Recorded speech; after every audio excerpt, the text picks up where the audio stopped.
Hey there, how there, ho there. It's Jeff Cutter Diving welcoming you to yet another Cutter Top 10 video. And today we are going to be taking a look at the top 10 emotional golf videos as we do a golfing block. Golfing does have its way of being emotional to everybody, and that's just how it goes. Like, there are some sentimental golfing moments that happened and all that. So, we have 10 of the greatest of all time. Although one massive honorable mention has to go to Nick Taylor and his 69-foot putt in 2023 to win the Canadian Open, becoming the first Canadian.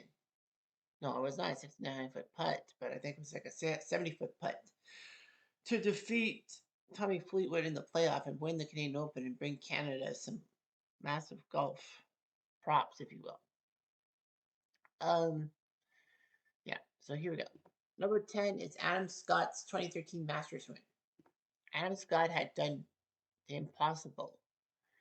He had won the Australian. It was the first Australian to win the Masters. You'd be thinking Greg Norman did, but Norman did blow three potential chances in 86, 87, and 96 to win the title. But anyway, he had a clutch birdie putt. And it was emotional that Adam Scott won it because Adam Scott, just a year prior, actually had the British Open in his hands, but he ended up bogeying the last four holes. So that meant something was going to happen.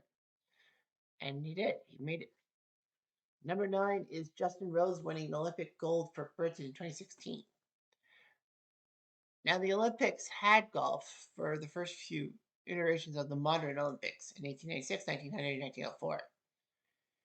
And then golf was just forgotten about. It was like tennis, it's a good sport, but it wasn't in the Olympics. But golf finally came back in 2016 and accumulated in Justin Rose's ecstatic celebration upon winning gold. It was amazing. Someone was going to win gold in golf for the first time since 1904, and it was Justin Rose who did it. He did his job, and Great Britain won. Of course, Great Britain's made up of England, Scotland, Northern Ireland, and Wales, but nevertheless, Rose did his job. Number 8 is Ben Hogan's return from a near-fatal car crash in 1950. In 1949, Ben Hogan and his wife Valerie were in a massive accident. And remember, cars were not the same back then. And Hogan had massive injuries and all that. Before seatbelts were invented and everything else happening with the safety features, Ben Hogan was in trouble. They thought that he would not walk again because of his pelvis problems. But somehow, some way, Hogan taught himself to return to golf, and he did at the 1950 U.S. Open at Merion Golf Club. Just 16 months after the car accident, he pulled off the win. It was known for his resilience and emotional reaction of the crowd was legendary. He knew he had to win. And then 3 years later, he actually won 3/4 of the Grand Slam, which is big. Number 7 is Rory McIlroy winning the 2011 U.S. Open. Rory had a chance to win the 2011 Masters, but fumbled it. Can't remember who against. But anyway, you read about it with a dominant win at the U.S. Open. As you know, at the time, the U.S. Open was the second major of the year, not PGA. So anyway, Rory was leading the U.S. Open and finally shut the door and won the U.S. Open, which was great. Number 6 is Tom Watson's agonizing miss at Turnberry in 2009. Tom Watson was a legend, a 3-time British Open champion. Watson needed to do everything right. Watson got into the 2009 British Open Championship because, as a winner of the tournament, he got lifetime eligibility. At 59, he used it in 2009 and it worked. He was close. All he needed was a par on the final hole and he would have shocked the world, becoming the oldest player to win a PGA title, much less a major. However, Watson bogeyed But fortunately for him, he got to a playoff, which he lost to Stuart Sink, and it was just emotional. He could have pulled off everything at 59 years old, and it would have been one of the greatest moments ever. But he had his grace in defeat. Number 5 is Payne Stewart winning the U.S. Open in 1999. Payne Stewart had a great tournament and all that. He was known as the fashionista of the PGA because of all his outfits and all that. At times wearing NFL style clothing with Chicago Bears logos on them. When the Bears were not really doing that well. But Payne Stewart had things going. Payne would face Phil Mickelson in a tight final group in 1999. Payne Stewart needed a massive putt on the final hole at Pinehurst to win the tournament, and he did. He pulled it off. He did his signature fist pump, but he consoled Mickelson and basically saying, "You'll win one someday." Well, unfortunately, Mickelson has had 5 U.S. Open runner-ups and all that without winning that thing. The worst part about the Payne Stewart moment was that he died later that year in October, I do believe. So this was just painful. And for a while, he was the only it was the last active PGA golfer to die till 2023 when that golfer, can't remember his name off the top of my head, did what he did. Number 4 is Phil Mickelson finally winning a major, much less a Masters. In 2004, things were falling in place for Phil Mickelson. After years of near misses, including the U.S. Open, Mickelson finally won a major. And at the time, lefties were not really winning majors. It was Bob Charles in 1963 winning the British Open, and then till 2003 there was no lefties winning a title, and that was Mike Weir winning the 03 Masters. So Mickelson for the second straight time.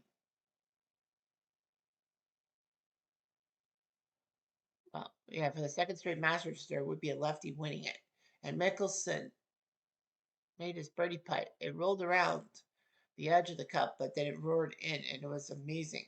He got his title, and finally he could be remembered as a majors champion. He did win many majors, including the 2021 PGA, when he did it at age 50, becoming the oldest player to win a major.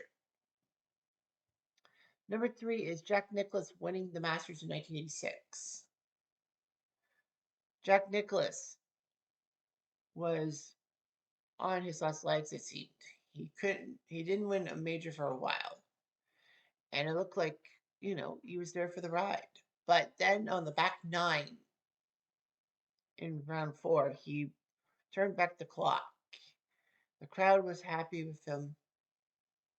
You see Nicklaus getting good caddying from his son Jackie, and it was amazing and all that.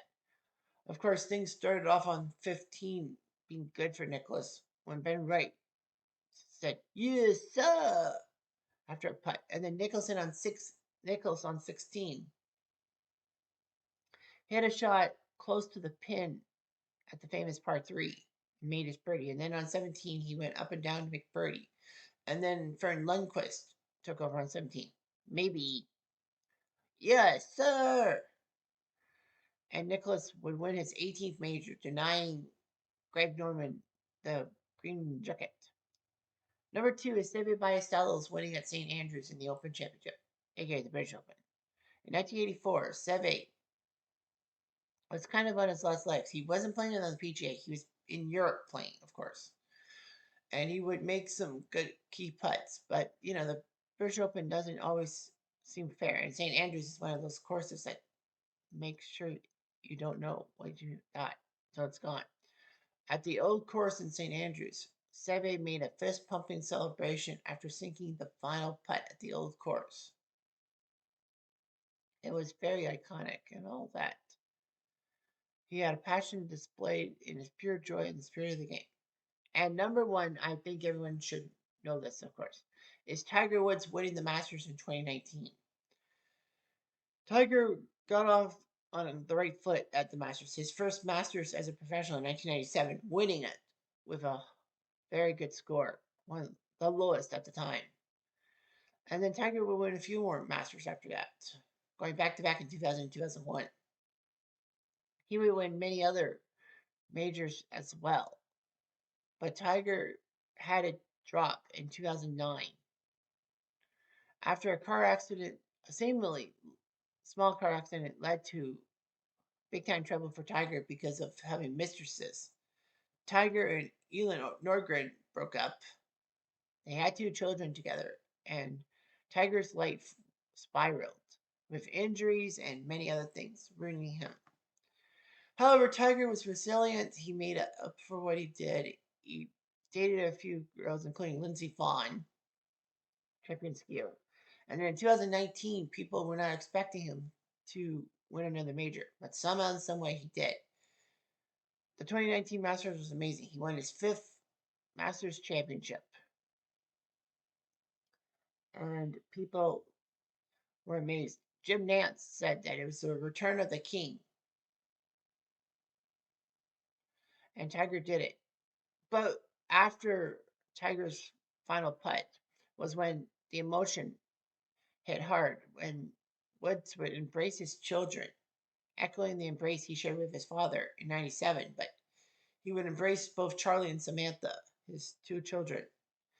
And it was just amazing what Tiger would do. The Tiger Charlie moment is akin to Tiger and his father. So, the emotion was there for the taking. And well, as emotional as it seemed, Tiger was back on top of the world when he needed to be. And that's all the emotion you really need. Anyhow, I'm Jeff Diamond, a dude.